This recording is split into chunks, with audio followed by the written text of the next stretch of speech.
सलाह के समय बहुत सब आपको सलाह देने आएंगे, लेकिन जब तुम्हारे जीवन में संघर्ष चलता है, उस टाइम तुम अकेले होते हो। उस टाइम तुम्हारा अगर साकार गुरु होता है तो तुम्हारा मार्गदर्शन करता है। भगवान मार्गदर्शन करने नहीं आएगा, लेकिन गुरु आपका मार्गदर्शन जरूर पल पल पे करता है। तो कोई भी हमारे जीवन में कठिनाई आ रही है, हम मोह ममता अपनी नहीं पहचान पाते, इसीलिए कहते हैं कि गुरु रूपी ज्योत को आगे रखो, तुम्हें अपनी मोह ममता समझ में आ जाएगी।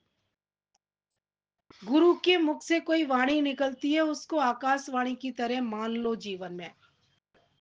ये मत सोचो कि गुरु ने ये बात क्यों कही, ये मेरे में नहीं है। अगर गुरु आज कोई बात कह रहा है, कल वो आपके जीवन में घटित होने वाली है। समर्पण वाला क्या करता है, जैसे वो राज में जानता है। अगर गुरु के मुंह से क्रोध भी निकलता है तो कहता है आज मेरे पे क्रोध क्यों किया, कहीं ना कहीं कहीं मेरे से गलती। वो अपनी गलतियों को सुधारता है, चेक करता है और अपने आप को संवारता है। और जो अहंकारी मन होता है वो बहस करता है, लुक्का छुपी का कार्य करता है। और फिर जिस इधर उधर से आप सलाह लेके कार्य करते हो, तो तुम्हारा मार्ग निश्चित ही कोई नहीं बचा सकता तुम्हें खड्डे से गिरने से। अभी बहुत अच्छा एक लगता है कि गुरु ने बोला ना, अभी ये गुरु जी की बार बहुत अच्छा प्रैक्टिकल एक बार भगवान बता रहे थे कि गुरु ने, किसी ने बोला कि गुरु जी इस ट्रेन से हमारा रिजर्वेशन हो गया है, हम चले जाएं, हमें जाना है, रिजर्वेशन हमारा पहले से हो चुका है। गुरुजी ने बोला कि देखो, ऐसे गुरुजी के मन से आया कि तुम रुक जाओ, नहीं जाओ इस रिजर्वेशन से। जब हमारा समर्पण एक गुरु के लिए होता है ना, तो गुरु तुम्हारे हर चीज की, मैंने हर चीज वो उसकी, अगर अंतरात्मा से आवाज निकलती है अपने भक्त के लिए, तो ऐसा नहीं कि गुरु का कोई स्वार्थ है तुम्हें रोकने में। लेकिन गुरु ने बोला कि तुम नहीं जाओ इस गाड़ी से, तुम 2-3 दिन बाद चले जाना। लेकिन काफी एक शहर से प्रेमी आए हुए थे, कुछ मान गए बात को गुरुजी को और कुछ नहीं मान गए। तो जो मान गए वो तो गुरुजी की बात को टिकट फाड़ के गुरुजी के सामने बैठ गए।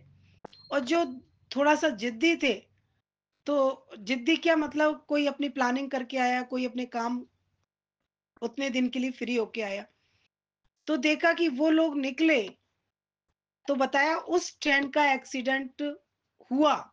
हम लोग वहीं थे गुरुजी के पास, हम देख रहे थे कि एकदम खबर आई कि गुरुजी जिस ट्रेन से वो लोग जाने वाले थे, जो आपने जिन प्रेमियों को रोका था, वो अगले दिन एक्सीडेंट हो गया उस ट्रेन का। तब सब ऐसे गुरुजी के चरणों में नमन करने लगे कि वाह भगवान, आपकी एक बात में कितना रहस्य छिपा होता है। लेकिन कब सब रहस्य समझेंगे, जब गुरु की हाँ में हाँ मिलाते जाओ। बार बार यस मैन बनाता है, यस मैन बनो, यस मैन बनो, नो मैन हम बन जाते हैं, तो कहीं ना कहीं हम ही को दुख के घेरे में जाना पड़ता है। चलो चले भी गए, लेकिन फिर भी अपनी गलतियों से सीखने का एक हुनर ले लो। हमसे गलती हो गई, हमने अपना कोई भी, लेकिन उसमें भी हम दोस्त दूसरों को लगाते रहते हैं, है ना।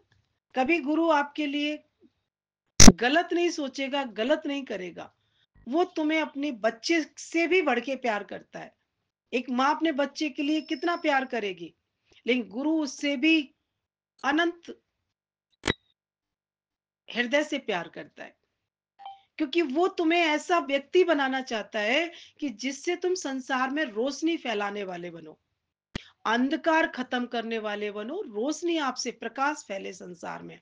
वो अपने भक्त को इतना प्रकाशवान बनाना चाहता है कि जहां वो मेरा बच्चा जाए, वहां श्रद्धा प्रेम की गंगा बहा दे, भक्ति की गंगा बहा दे, ज्ञान की गंगा बहा दे। तो इस निर्माण के लिए गुरु को ये सारे तुम्हारे चारों तरफ पैरे लगाने पड़ते हैं, है ना। बांध क्यों बांधा, बिजली पैदा करने के लिए। गुरु भी तुम्हारे चारों तरफ बांधता है, कुछ कभी तुम्हारी भावनाओं को बांधता है, कभी तुम्हारी इंद्रियों को बांधता है, कभी तुम्हारे मन को बांधता है, कभी तुम्हारे शरीर को भी बांधता है गुरु। तभी तो बांधने पर ही तो शक्ति उत्पन्न होती है। कभी तुम्हारे रसों को भी बांधता है। अच्छा, ये खाने का मन कर रहा है तो क्यों कर रहा है, रोको इस मन को। आराम से सोने का मन कर रहा है, बोले कभी कभी तुमको ट्रेन में थोड़ी सी जगह मिलती है, तुम कितने सुकून से सो जाते हो एक दूसरे के ऊपर सर रख के। तो जब तुम घर में अपने फैल फूट के सोते हो, आप शुक्राने गाते हो कि वाह भगवान, आज कितनी सुंदर नींद दी तुमने। तो ज्ञानी हर सुख में परिस्थितियों का एहसास याद करके हर पल का शुक्राना गाता है। अज्ञानी परिस्थिति आने पे भी शुक्राना नहीं गाता, वो शिकायत करता है। तो करो ना शिकायत, करो ना पुकार, सदा शुक्र ही करो, शुक्र में गुजार। हमेशा शुक्राने करते जाओ। और सबसे सरल मार्ग है, अपने अंदर में श्रद्धा भक्ति को बढ़ाते जाओ। कोई मेरी श्रद्धा भक्ति कहीं घटती है तो उसका कारण मैं खुद ही हूं। मैं मेरे वालों से इच्छा रखना, मैं मेरे वालों में, तुम ये सोचते हो कि ये सामने वाला मेरा कहना माने, इसकी कोई गारंटी नहीं है। तुम अंतिम सांस तक नोच नोच के अपनी खा एक एक रोम रोम के रक्त को बहा दोगे ना, तो अभी संसार वाले तुम्हारा एहसान मानने वाले नहीं है। क्योंकि वहां सब, अगर किसी को इतनी समझ होती तो आज हम देखते हैं अभी एक केस हुआ, कैसे माँ बाप की 30 करोड़ की संपत्ति होने के बावजूद भी, माँ बाप की संपत्ति होने के बावजूद भी माँ बाप को 2 वक्त की रोटी नहीं दी बच्चों ने। बच्चा इतना बड़े अच्छे ओहदे पर है, बहू भी सब कुछ वेल मैन, 30 करोड़ कितनी बड़ी पूंजी होती है। उस माँ बाप को भी फांसी लगा, कैसे जहर खा के जीवन खत्म करना पड़ा। ये है संसार। क्या माँ बाप ने अपने रोम रोम को कैसे बच्चों के लिए लुटाया होगा। आज वो आखिरी समय जब 2 रोटी का वक्त होता है ना, उस टाइम बच्चे कैसे व्यवहार करते हैं, कैसे जीवन की संघर्ष को, तपस्या को जीरो करके अहंकार में भटक जाते हैं। और ये कहीं ना कहीं भुगतान माँ बाप का ही किया हुआ होता है। तभी तो कहते हैं ज्ञान ज्योत की जरूरत है।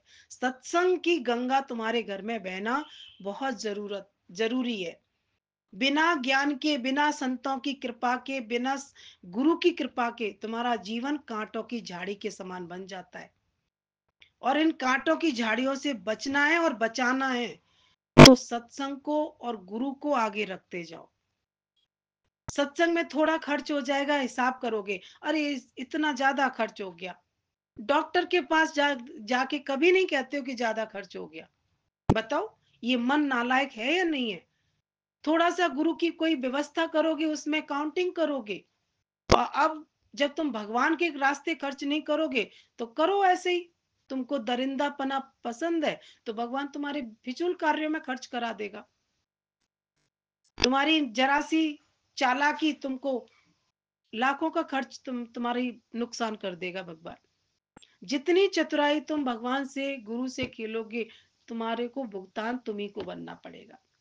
सत्संग होता है, हिसाब कभी मत लगाओ। निष्काम कार्य में जाते हो, हिसाब कभी मत लगाओ। किसी परोपकार का कार्य करते हो तो हिसाब कभी मत लगाओ। क्योंकि ये भगवान का कार्य नहीं है, ये तुम्हारी आत्मशुद्धि का यज्ञ है। जब आत्मशुद्धि का यज्ञ तुम करते हो तो तुम्हारा ही जीवन निखार करेगा, तुम्हारा जीवन ही चमकेगा। इसमें भगवान और गुरु को कोई एहसान नहीं करते हो, इसमें तुम्हारा ही जीवन सुंदर बन जाएगा, है ना। कभी हम संसार में कितना सब कुछ बर्बाद होते रहते हैं। जो सत्संग ज्ञान में नहीं चलेंगे, उनको परमात्मा फिर फिजूल के चक्की में पीसता रहता है। चलो तुम डॉक्टरों के द्वारा पीसे जाओगे, वकील के द्वारा पीसे जाओगे, सिपाही के द्वारा तुमको बर्बाद, है ना। कलयुग में 3 डकैत बताए ना। कलयुग में 3 डकैत कौन होंगे, डॉक्टर, पुलिस और वकील। ये डकैती तीनों लोग डालेंगे, अगर जो गुरु की डकैती नहीं डलवाएगा उसे ये 3 डकैती कोई ना कोई परमात्मा डलवाता रहेगा। इसलिए अच्छा है जीवन में अपना सब कुछ दिवाला निकाल के, दादा कहते हैं ना, दिवाला निकाल दो, दिवाला निकाल दो। मेरा भक्त वही है जो दिवाला निकाल दे। दिवाला मतलब मेरा कुछ भी नहीं है। कहीं मन कहे ये मेरा, बोले तू लाया था? पूछो अपने आप से, तू लाया था? सब यहीं का दहेज यहीं से लिया, यहीं पे देख के जाओगे। तो दिवाला निकाल दो, मेरा कुछ भी नहीं है, ना मेरे कोई बच्चा है, ना मेरा कोई पत्नी है, ना मेरा कोई घर गृहस्थ है, ना मेरा कोई धन दौलत है। अभी बहुत अच्छा एक ट्रेंडिंग में एक भजन चल रहा है, बहुत अच्छा लगा था कि गाड़ी भी तेरी, बंगला भी तेरा, सोना चांदी भी तेरा, मेरा नहीं कुछ यार, सावरे मेरा नहीं कुछ यार। अभी ये बोलने में कितना आसान लग रहा है कि गाड़ी तेरी, बंगला तेरा, सोना चांदी तेरा, अभी बहुत अच्छा, मेरा नहीं है कुछ यार, सब कुछ तेरा है सावरे। हम्म? लेकिन यही प्रैक्टिकल गुरु कराता है ना आपसे। आप सांवरे को बोल तो देते हो, लेकिन कराएगा कौन ये कार्य? भगवान का प्रतिनिधि कराएगा ना तुमसे।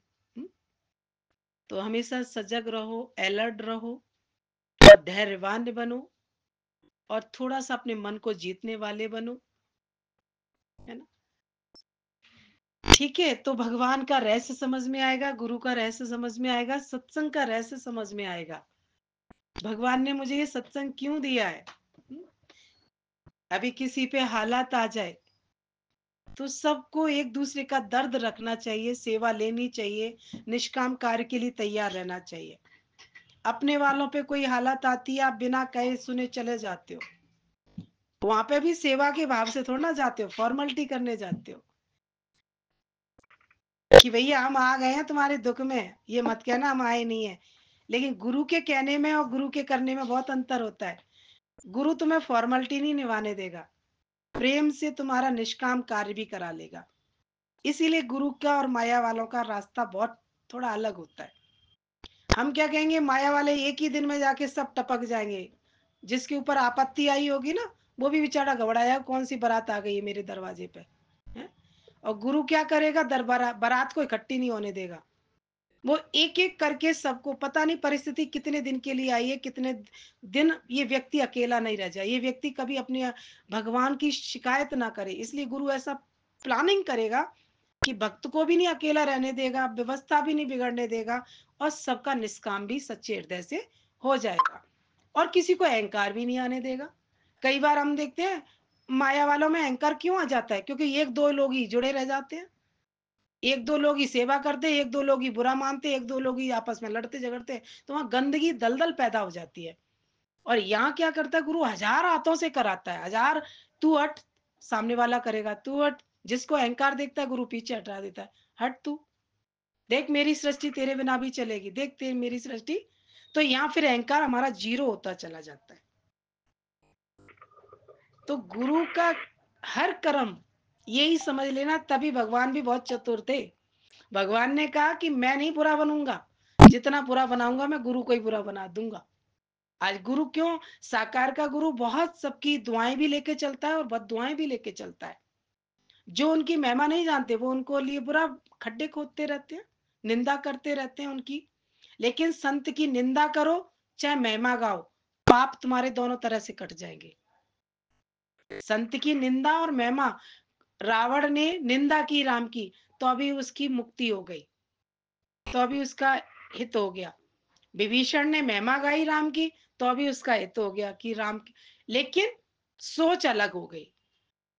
रावण की सोच कैसी थी, अंधकार वाली, और विभीषण की सोच प्रकाश वाली। तो संसार किसको नमस्कार करता है, प्रकाश को नमस्कार करता है। अंधकार से तो आदमी बच के निकल जाता है।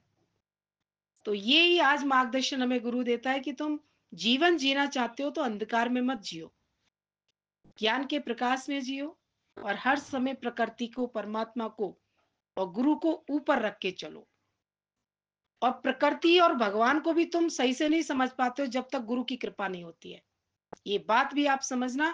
कई बार हमारे जीवन में हम प्रकृति को, अच्छा हम तो ये दीदी प्रकृति के द्वारा ही तो दुख आया आप कहते हो, नहीं, तुमने कहीं ना कहीं गुरु से मनमानी, गुरु से उपरमण होके कोई कार्य किया, इसलिए प्रकृति को हथियार उठाना पड़ता है। और जहां प्रकृति में कुछ घटित होने वाला होगा, लेकिन गुरु जैसी शक्ति कहीं खड़ी है, तो वो घटना तुम्हारी पहाड़ जैसी राई में कन्वर्ट हो जाएगी। हर परिस्थिति का हम शुक्राना गाएँ और हर जगह अपने महिमा को ऊपर रखें। हुँ? चलिए, बाकी समझदार बनिए और परिस्थितियों का स्वागत करिए। फिर भी गुरु कहता है कोई आ भी गई है तुम्हारी मनमानी से परिस्थिति, तो शिकायत मत करना किसी की भी। चाहे कोई साथ निभा दे, चाहे कोई साथ छोड़ जाए। शिकायत मत करना बस, क्योंकि शिकायत करने से कर्म और बढ़ जाएँगे। कर्म प्लस होते जाएँगे। तो सावधानी रखिए, ये जीवन की कहानी बड़ी अनोखी है।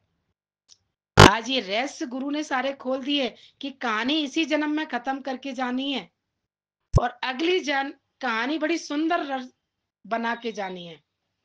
अगला जो जीवन मिले ना, तो कल भी हम भजन गा रहे थे कि इह लोक सुखी परलोक सुखी। तो ज्ञानी दोनों काम सॉल्व करके जाता है, इस लोक में भी सुखी होके जाता है और वो अपने परलोक को भी सुधार के जाता है। लेकिन गुरु मत होगी तब ये दोनों काम होंगे, वरना नहीं होंगे। ये हम डंके की चोट पे कह सकते हैं कि जो गुरु मत से नहीं चला, वो दुखों की खाइयों में जरूर कहीं ना कहीं गिर जाएगा। और फिर भी अगर हम बचना चाहते हैं तो शुक्राने करते जाओ हर हालत के। कहीं चोट लग गई है तो चोट के भी शुक्राने गाओ। कहीं कोई घटना घट गई है तो उसके भी शुक्राने गाओ। ठीक है, ये शुक्राना गाना हमें जरूर आना चाहिए, क्योंकि शुक्राने से शिकायतें भाग जाती हैं। शुक्राने करने से क्या होता है, शिकायतें नहीं रहती हैं। तो शुक्राना अच्छा है, शिकायत अच्छी है? शुक्राना अच्छा है।